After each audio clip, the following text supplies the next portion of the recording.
The Wimbledon Channel full mix left.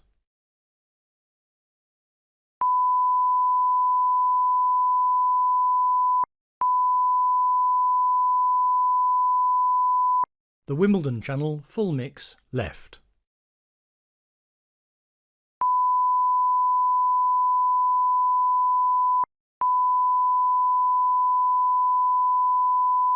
The Wimbledon Channel full mix left.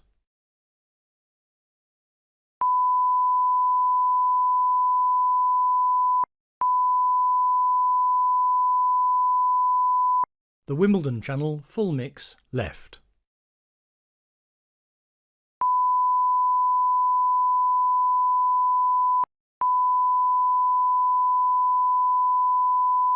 The Wimbledon Channel full mix left.